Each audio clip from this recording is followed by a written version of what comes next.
하나님의 말씀은 시편 104편 10절 말씀입니다. 시편 104편 10절 말씀부터 23절 말씀까지 교독하시겠습니다. 여호와께서 샘을 골짜기에서 솟아나게 하시고 산 사이에 흐르게 하사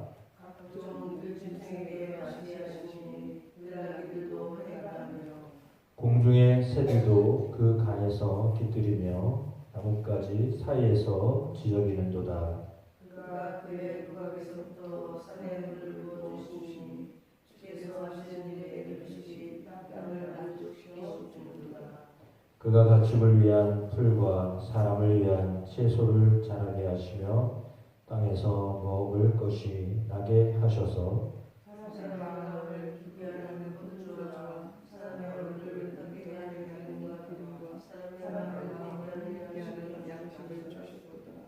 여호와의 나무에는 물이 흡족하며 곧 그가 심으신 레바논 백향목들이로다.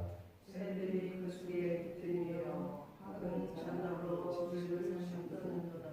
높은 산들은 사냥을 위하며 바위는 너구리의 피난처로다.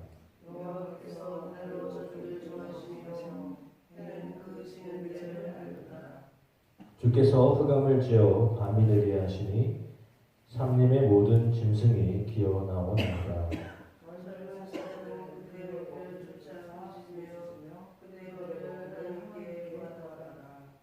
해가 돋으면 물러가서 그들의 굴 속에 눕고 사람은 나와서 일하며 저녁까지 수고하는도다. 아멘.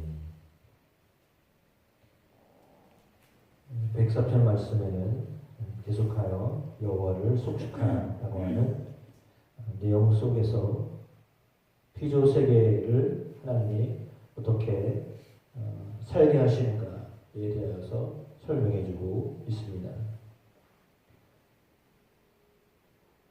9절에는 물의 경계를 정하여서 넘치지 못하게 하신 하나님, 땅을 덮지 못하게 하셨습니다 라고 하는 믿음의 고백을 드렸고, 그 물이 골짜기에서 솟아나게 하시며 산 사이를 흐르게 하신다 라고, 이렇게 물의 근원, 물이 어떻게 밑으로 흘러가고 있는가에 대해서도 설명하면서 그 물조차도 하나님이 다스리고 계시다라고 하는 것을 말씀하고 있습니다.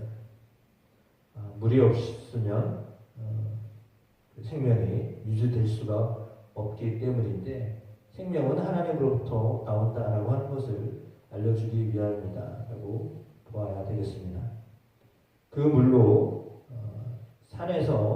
대부분 산에서 사는 들짐승들, 그들이 물을 마시고 들나귀들도 해가를 합니다.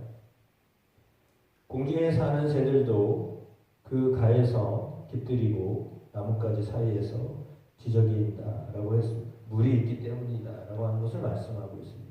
그러니까 물이 있기 때문에 짐승들이 살고, 누각에서부터 산에 물을 부어주시니 주께서 하시는 일의 결실이 땅을 만족시켜 주는도다라고 했습니다.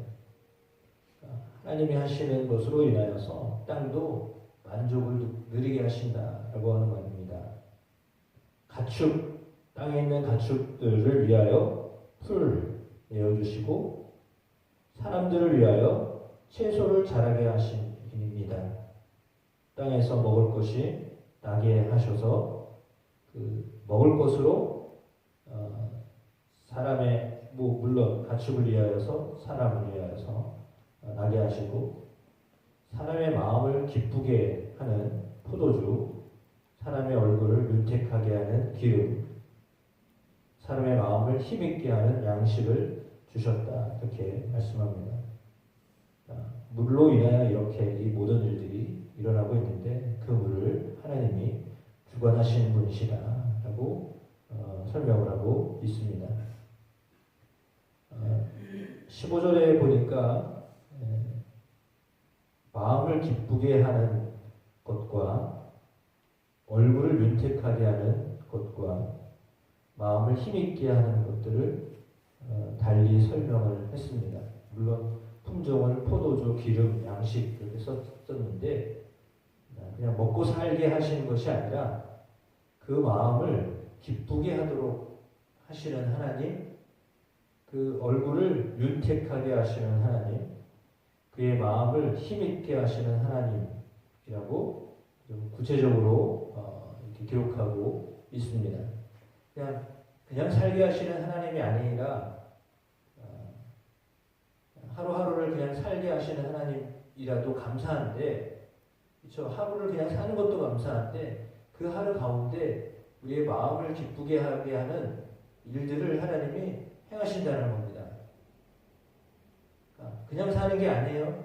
그냥 사는 게 아니라 그 속에 기쁨을 주시고 윤택함을 주시고 그 속에 기름짐을 허락하시고 우리의 마음을 힘있게 하시는 분이 하나님이시다라고 하는 겁니다. 물론 포도주와 기름과 양식이 있기 때문에 그것을 통하여 우리 안에 그런 기쁨도 갖게 하시고 얼굴의 윤택함도 경험하게 하시고 우리의 마음에 힘도 있게 하시는 분이시다라고 하는 겁니다.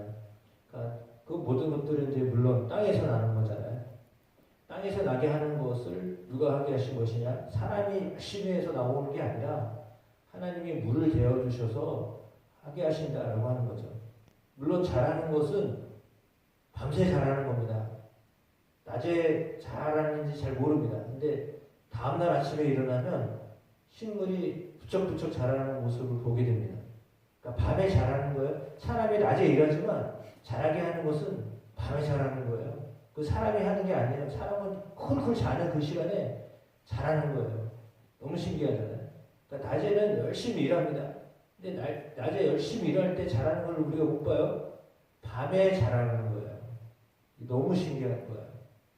그러니까 노력은 우리가 열심히 하는 것 같죠? 근데 노력한다고 다 되는 게 아니라 밤에 자라게 하시는 것이 있기 때문에 사람도 똑같습니다.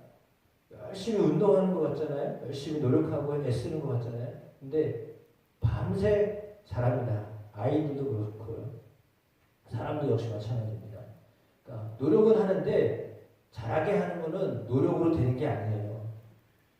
그 말은 뭐냐면 하나님이 애쓰고 힘쓰는 사람들에게 자라게 하시고 풍성하게 하시고 만족하게 하시는 것은 하나님의 몫이라는 거예요.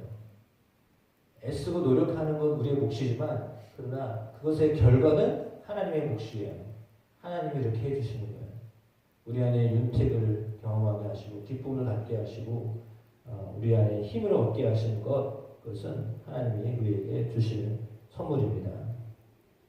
새들도 여호와의 나무는 물이 흡족하며 곧 그가 심으신 레바논 백향목, 레바논 백향목으로 성전을 지었습니다. 레바논 백향목은 상당히 높이 굵게 올라갑니다. 그래서 여호와의 나무다라고 하는 표현을 썼습니다. 물론 물이 흡족하다, 물을 많이 먹고 자라기 때문에 크게 굵게 자라겠죠. 새들이 그 속에 깃듭니다. 학은 잣나무로 집을 삼습니다. 높은 산들은 사냥을 위함이고 바위는 너구리의 피난처가 됩니다. 그러니까 이것들이 다 기본적으로 기초적으로 하나님께서 물을 데워 주시기 때문에 일어나는 일들이다라고 말하면서 나무에 깃드는 새들 그리고 높은 산에 그 산들이 함께 모여져서 함께 있는 그 산들에 사냥이 거하게 하시고 산에 있는 바위에 너구리들이 피난처로 삼게 하시고 19절에는 여호와께서 달로 절기를 정하시며 라고 했습니다. 역시 절기는 달에 의하여서 되게 정해진 거죠. 음력으로 정하듯이 달로 절기를 정하는 겁니다. 양력이 아니라 음력이에요. 음력으로 절기를 만드셨는데 해는 그 지는 때를 안다라고 하였습니다. 물론 여기 나와 있는 절기를 정하였다라고 하는 말은 밤에도 달을 보면서 소망을 갖게 하는 거잖아요. 깜깜합니다. 밤은 정말 깜깜한데 너무 감사하게도 달이 있어서 그 달을 통하여 소망을 갖게 합니다. 물론 보름달이 될 때는 아주 더 충만한 그런 마음을 갖지만 그러나 작은 초생달 이렇게 되어도 그 안에 소망이 있습니다. 아, 달이 차겠구나. 지지만 다시 충만해지겠구나 라고 하는 그런 것을 밤에도 알게 하십니다. 밤에도 소망을 갖게 하시는 분이 달을 통하여 알게 하시는 거죠. 물론 절기, 여기 나오는 절기는 사계절을 말하는 것이기도 하지만 한편으로는 그 여호와의 절기를 말하네요. 여호와의 절기는 뭐냐면 하나님과의 약속을 말하는 거죠. 그러니까 이스라엘 백성들에게 너희가 절기를 지켜라 라고 하셨다는 말씀처럼 절기는 예배를 말하는 겁니다. 하나님이 밤에도 절기를 지킴으로, 그러니까 밤에도 예배함으로, 다시 말하면 소망이 없는 그 순간에도 하나님을 만날 수 있다라고 하는 그 언약을 주셨다라는 거예요. 밤에도 달을 통하여 소망을 주시는 하나님이세요. 깜깜할 때에도 소망이 있다는 거예요. 그 소망은 어디서 오는 거냐면 하나님을 만날 수 있다라는 소망이에요. 하나님이 우리에게 은혜를 주신다라고 하는 소망이에요. 그 소망으로 사는 거예요. 그러니까 열심히 살아서 소망이 생기는 게 아니라요. 하나님을 만남으로, 다시 말하면 절기를 정한다라고 하는 말은 하나님과의 언약을 말하는데 하나님과 언약은 사실은 예배거든요. 그러니까 예배함을 통하여서 하나님이 주시는 은혜를 받고 산다라는 것을 사실은 은유적으로 표현하는 거예요. 그러니까 하나님으로부터 오는 것이죠. 물을 물론 인간이 수도라고 하는 그 제도를 만들어가지고 파이프 라인을 통해서 이렇게 다 오게 합니다. 근데 가물면 소용없어요. 파이프 라인 다 해놨어도 가물면 아무 소용없어요. 다 비어있게 되어 있어요. 그러니까 사람은 열심히 지혜를 굴린다고 하지만 아무리 사람이 지혜롭게 살아도 하나님이 허락하거나 하나님 주시지 않으면 아무것도 할 수가 없어요. 그게 인간이에요. 인간의 지혜가 아무리 뛰어나도 하나님이 허락하셔야 되는 거지. 하나님 주시지 않으면 아무리 인간의 뛰어난 지혜가 있어도 할 수가 없어요. 감당할 수가 없어요. 근데 하나님이 너무도 감사하게도 인간으로 하여금 살게 하시는 것이죠. 20절에 주께서 흑암을 지어 밤이 되게 하시니 삼림의 모든 짐승이 기어가 나오나이다 라고 했습니다. 너무 신기한 것이 밤에는 짐승이 다닙니다. 젊은 사자는 그들의 먹이를 쫓아 부르짖으며 그들의 먹이를 하나님께 구하다, 포효하는 것을 하나님께 구한다라고 그렇게 이제 해석을 했습니다. 그러니까 사자도 하나님을 향하여 부르짖는다는 거예요. 하나님을 향하여 먹잇감을 달라고 기도한다는 표현을 썼습니다. 너무 놀랍게 이런 표현을 쓴 것 같습니다. 해가 돋으면 그러나 물러가서 그들의 굴 속에 있고 사람은 나와서, 그러니까 밤에는 짐승들이 움직이고 사람이 쉬고 낮에는 사람들이 일하고 짐승들이 쉬고, 이거를 패턴을 이렇게 만드셨다는 거예요. 이것도 너무 놀라운 거예요. 생각해보면 너무 감사한 거예요. 왜냐하면 충돌이 일어나면 낮에도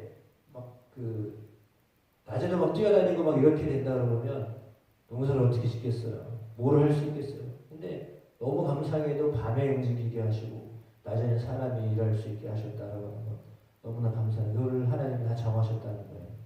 그런 질서를 하나님 정하셨다는 거예요. 하나님 정하신 질서가 이렇게 놀랍다는 거죠. 하나님의 질서는 참으로 놀라운 거예요. 그 질서대로 살아가면 큰 문제가 없다라고 하는 것을 말해주면서 사람은 저녁까지 수고하게 하셨습니다. 그 모든 일들 속에서 하나님이 역사하십니다. 15절의 말씀처럼 우리의 마음을 기쁘게 하시고 우리의 얼굴을 윤택하게 하시고 우리의 마음이 힘있게 하시는 분이십니다. 그냥 먹고만 살게 하시는 하나님이 아니라 우리에게 주시는 하나님, 윤택함을 주시는 하나님, 우리 마음에 힘을 얻게 하시는 하나님이시다. 그 하나님께서 오늘 여러분에게도 동일하게 기쁨과 윤택함과 힘있게 하시는 은혜들을 허락하여 주실 줄로 믿습니다. 그 하나님 노래함으로 나아가는 복 있는 시간, 그리고 그 하나님을 찬양하는 저와 여러분의 삶이 되시기를 주님의 이름으로 축복합니다. 기도하겠습니다. 피조물을 만드시고 질서를 세우셔서 밤이면 짐승들이 움직이게 하시고 낮이면 사람들이 열심히 수고하여 열매를 거둘 수 있도록 인도하시는 하나님, 하나님의 그 질서가 너무나 놀랍습니다.